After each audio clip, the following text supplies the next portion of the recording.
Okay, so when we left off, we sort of talked about how we can visualize the different partitions that we might find in a certain problem set. So in this particular problem, we are trying to look for the largest contiguous array within a given input array. So a recap first about a strategy to do this. The first thing is that, or several strategies to actually solve this. The first one is to determine our constraints. And usually these constraints would often appear at the first part of our recursive function. So for example, if we know that the length of the array is equal to 1, then we are sure that the sum of the elements of that array will simply be the element itself. And we also mentioned that it is possible to accept an array that is currently empty. So in this case, we want to actually avoid that. And that could be a simple exercise for you to integrate as well as practice. But more importantly, I'd like to discuss the current solution, or at least part of the solution that was suggested in our previous class. So in this case, we have a loop within a loop that will allow us to provide a counter for us to actually move from left to right and then from wherever in between. Okay, so for example, given an array 1, 5, -3, 2, and 1, the outer loop would start from, let's say, 1 and go all the way to the right. Okay. Similarly, once j moves, okay, then the loop will then start from 5 and go all the way to the right as well. Okay. Now, we could argue that this isn't actually needed because recursively, right, whenever we partition our array, then it will solve the same problem as if especially when we move from right to left, it will solve the same problem for all arrays in between. Okay. So that's something we could observe from this particular solution. And when you try to solve this problem later on, we'll find out that this one isn't actually necessarily needed because of the recursive nature of divide and conquer. Okay. And then we sort of left off by saying that it just so happens that the output of this, okay, let's visualize this again. Okay. It just so happens that if we perform this particular movement, it is possible for us to get an input that is this, or rather a partition that is same with our input. Okay. For example, this one. Now, when we achieve, or when we go to this partition and we recursively try to solve this problem, then we essentially trap ourselves to an endless loop because it will go through the same problem again, thus making it essentially not end. And we said that one technique to sort of avoid this is to put the input, or to put the input as part of our beginning context as an argument to our function.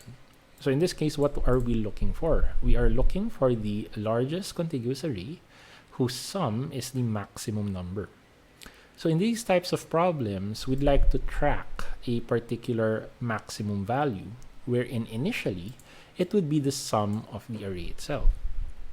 Similarly, we'd pass another variable representing the current array that holds the maximum value. So that when we pass the values to the function later on, it's the first thing that it will process. Okay. Now again, to review for the submission for this weekend, make sure that you know how to move within the array similar to this one, starting from the left and then to the right. And it would be useful to try to solve it in an iterative manner first by visualizing all the other partitions that might appear in our problem set, such as simply printing it out. That way you get an idea if your movement is correct and the possible inputs that the recursive function would receive later on. Now let's take a look at the sort of the solution that I was trying to get at. So for that, we have this function, which I will also upload later on in our canvas, which is called the maximum array. Okay, so it's a different spelling of the function. And for convenience, I've included our solution for the sum of an array, the divide and conquer version of the sum of our array, wherein we have a very simple movement and partitioning, wherein we simply get the first element, return that, and then add it to the recursive call of the sum of the array for the remaining elements. So it keeps on getting the first element out. The remaining array will then be passed to the same function itself. Okay, now I know we could have used the sum for this, but just so we can think recursively and keep our mind set to the recursive nature of divide and conquer, we'll be using the sum array solution as well. Now let's take a look at the actual solution for getting the maximum contiguous array. I still have the 3 arguments that I input in it. So we have the array itself, the current max value. Initially I could set it to 0, but when we call it later on, we would set it as the input of our sample inputs. And then we have a current max empty array. So basically we have 3 elements or 3 arguments. Now, the first thing that we'll do is we'll check if the array is greater than 1. This will allow us to avoid the earlier scenario wherein it's possible that when we perform a partition, then the empty array will be passed into the recursive function. So we immediately check for that. Okay. If the length of the array is more than 1, okay, we don't also want to return the array itself. We need to, in this case, if we do have a single element, this one will also capture the earlier condition wherein if the length of the array is equal to 1, then it will return the value itself because we already pass it as the input. Similarly, if let's say for some reason that the entire array is the maximum value, then we can actually already return it as the current max and the current max array. All right.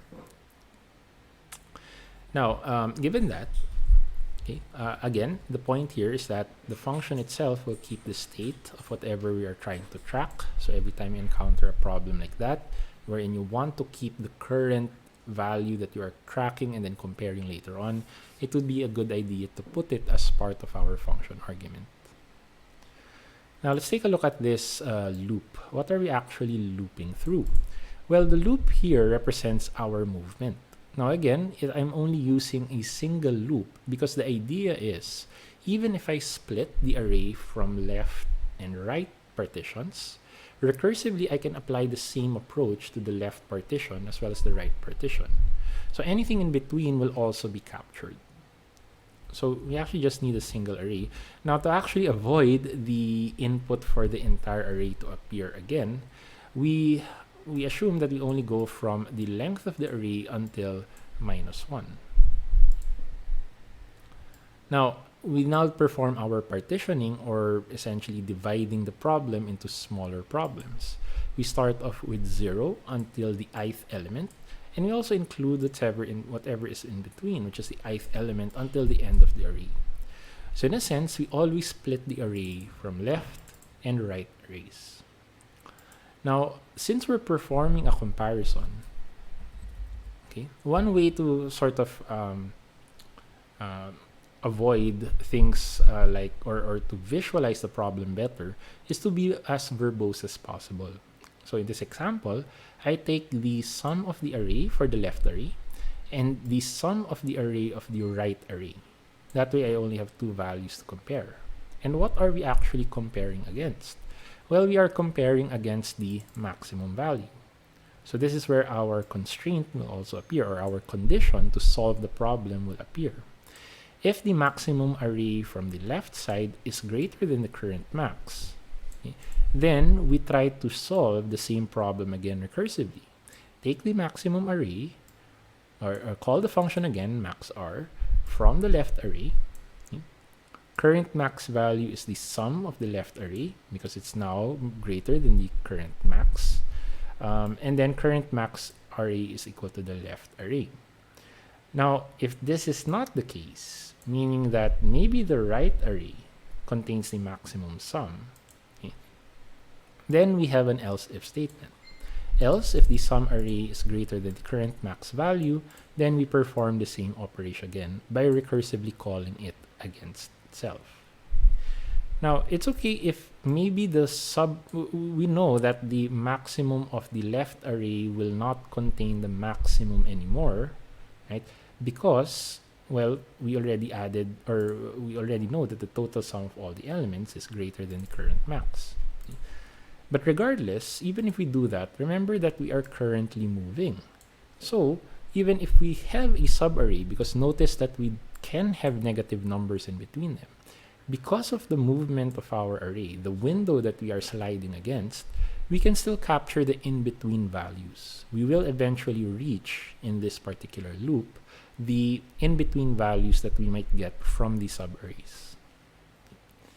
As you can see, similar to our recursive solutions, divide and conquer problems are essentially still recursive. Okay? Even though we do have an iteration in terms of our movement, we can still make a recursive call according to the different partitions that are passed to the recursive call. Okay? So similarly, divide and conquer is a recursive function. The property that makes it divide and conquer is that you actually divide your entire problem set into smaller problems until you reach the actual base case. Now, just to try it out, I have some sample inputs here. Okay.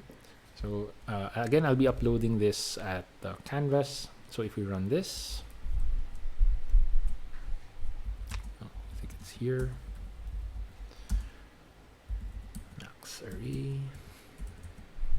Max subarray rather. Okay. Then we are given the output for the maximum value for the input and the array that achieved the maximum number, or the subarray that achieved the maximum number based on the input. Okay. So given that solution, kindly study this solution. If you have any other suggestions or additional input to this solution, feel free to post it over at Discord so we can discuss it. For the submission on Thursday until Saturday, again, we'll see each other over at Discord in case you have any questions. Okay, now I'd like to discuss a second problem that will appear very similarly in the coming submission, S4, and that is to create a histogram. Okay, or simply put, given an array of values, let's say this one, 1, 1, 1, 2, 2, 3, 3, 3, I'd like to count how many times 1 occurred, how many times 2 occurred, and how many times 3 occurred. Now, we could do this iteratively, but again, it might take a longer time. So, well, it will take almost the same amount of time, but a recursive solution to this problem will be more elegant to sort of display. Now, what's the idea of this solution? There are many solutions to this problem, okay? But one thing we can notice is that since these are just numbers, then we can actually treat each number, since we want to count how many times 1 appeared, we can actually treat each of these elements as a category, right? So we have category 1, we have category 2, and we have category 3. Now, we haven't talked about hash tables yet, and hash tables is actually a good way to structure your data every time you have some sort of categorical information. But since we haven't described hash tables yet, since these are integer values, we can actually create an array from the an array using the index as the category. Okay, so for example, in a given array of 2 elements, you have 0 and 1. The index of the array will actually be the category of that array. Similarly, we can actually match it to this particular approach. So what do we do first? In that case, wherein you need to create some sort of container, okay, that again you will be tracking throughout your recursive process. So we have the similar properties of having some variable, some state, tracked throughout every recursive function call. What's the technique? We put it as part of our function input. So in this case, container equals a null, initially a null array. Of course, this is not necessarily required, but the idea is we want to pass in an empty array at the beginning. Now, for this particular type of problem, this is very similar to our head-tails break, wherein it's actually a combination of 2 functions. The recursive part will come in the embedded function called hist, short for histogram, and then the sort of setup part of the function. Okay, I call it setup part because we need to build that state container that we are trying to to track throughout the recursive call, okay, will be a setup of O of n times, wherein you are just looping through all the elements of the array. And since we know that we will use the index of the array as our category, we will append the current count of 0 to it. So in these first two lines, what we are actually doing is we are building our container with initial 0 counts. Now in the hist function, we pass that container again, as well as our input array. Okay. Now naturally, our base case will be if the length of the array is equal to 0, then we simply return the empty container because nothing was actually counted. Similarly, if the array is greater than or equal to 1, well, we already know how to index we already know how to access the category regardless of where it currently is. So we can always take the first element of the array, okay, and then add plus equals 1 to it. Now, why do we always take the first element? So this is very similar to our sum problem. The partitioning here happens wherein we take the first element and then the rest of the partition will be recursively called to our hist function. So in this case, we say return hist, we pass our current container to it, and then the rest of the partition from array 1 until the end of the array. Recursively speaking, it will repeat the hist command, and then the next value of the array itself will now be element 0. Okay. We know that whatever that number is, we can use it to index our container and add a +1 count to it. We repeat the process over and over again until we reach our base case wherein the array from 1 until the end is no longer present, and so we return the final state of our container. In the succeeding code, we essentially break out of the recursive call by saying the result is equal to our hist call, pass the initial container, pass the array, it does its recursive thing, and then returns the result as a histogram of values. Naturally, in this input, we would have values or categories with 0 counts in them, because the length of this array is actually 1, 2, 3, 4, 5, 6, 7, 8. So let's try to run it to see how that works.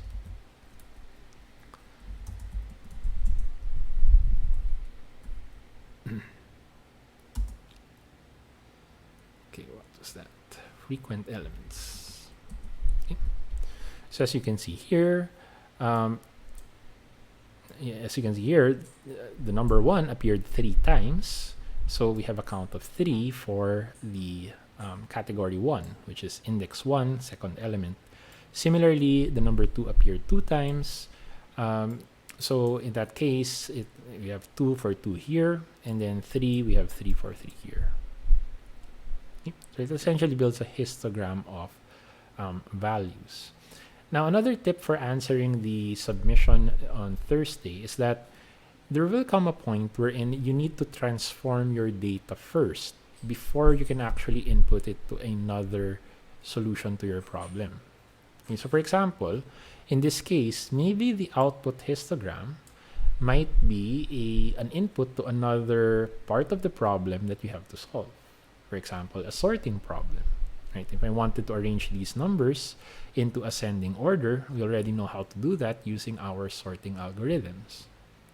So one tip that I like to give for the exam is to first again understand the problem and then see how you can structure the input, because sometimes it's not simply accepting the input as the raw input for the solution, but rather having some form of transformation first before you input it to another solution that could be solvable by either classical algorithms or our divide and conquer algorithm. Okay. So hopefully that made sense. I'll be uploading this code over at Canvas.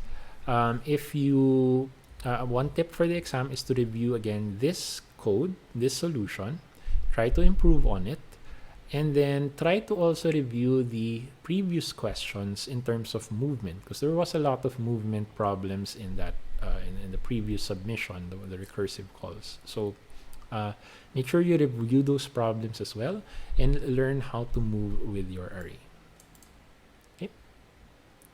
So that's it for now, and I'll see everyone over at Discord.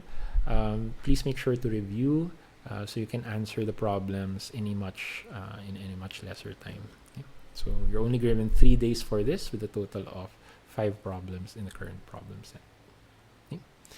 All right, so that's all for now, and good luck to solving the problems this weekend.